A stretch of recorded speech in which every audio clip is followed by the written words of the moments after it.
मित्रों नमस्ते। मैं एडवोकेट डॉक्टर सिद्धार्थ कामले, दैनिक बहुजन स्वरूप का मुख्य संपादक।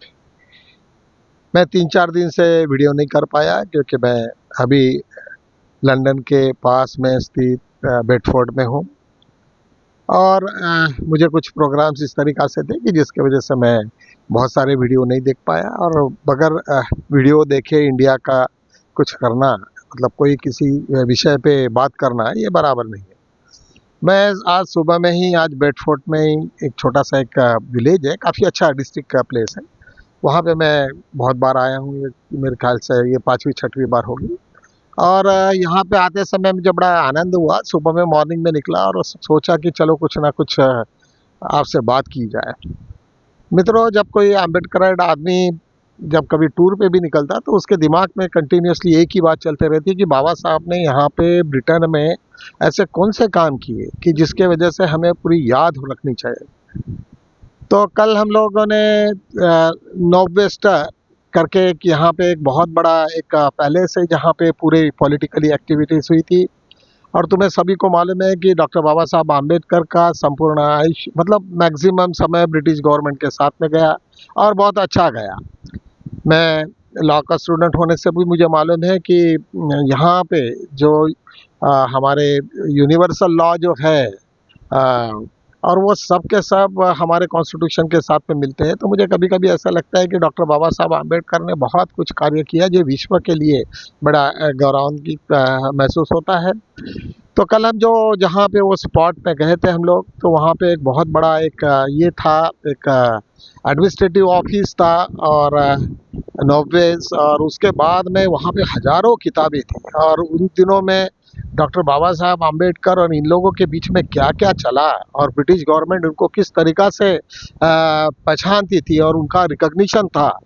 तो मैं सोचता हूँ कि यहाँ से हमें बहुत सारी कुछ चीज़ें मिलने की संभावना है। मैंने काफ़ी किताबें भी लाई है वहाँ से। इवन वहाँ पे सबसे पहले वुमेन राइट्स और फीमेल्स को तुम वोटिंग दो वगैरह-वगैरह, सब बड़े-बड़े काफ़ी किताबें मिली।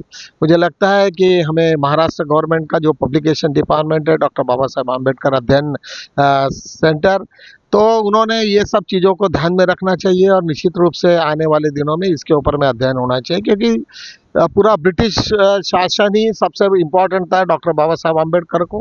उनके ही ज़माने में उनको बहुत सारे जगह पे मिनिस्ट्री थी, कई जगह एडवाइज़र्स थे, कई जगह थे, तो उनकी एक अलग अहमियत है और हम सब लोगों को मालूम होना चाहिए कि उसमें क्या था।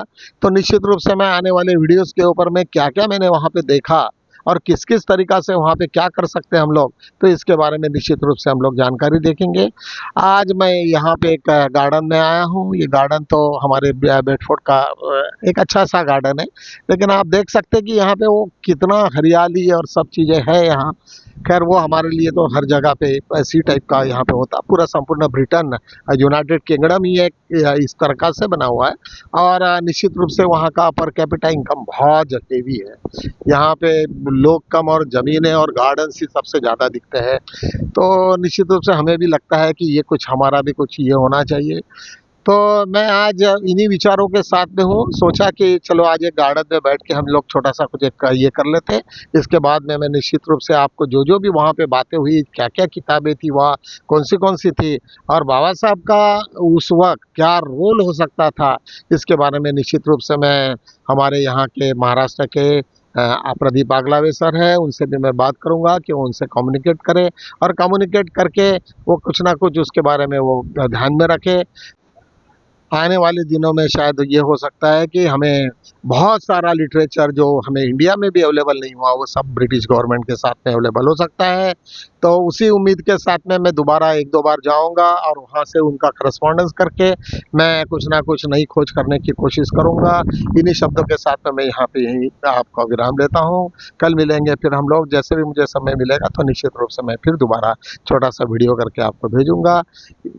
ठीक है।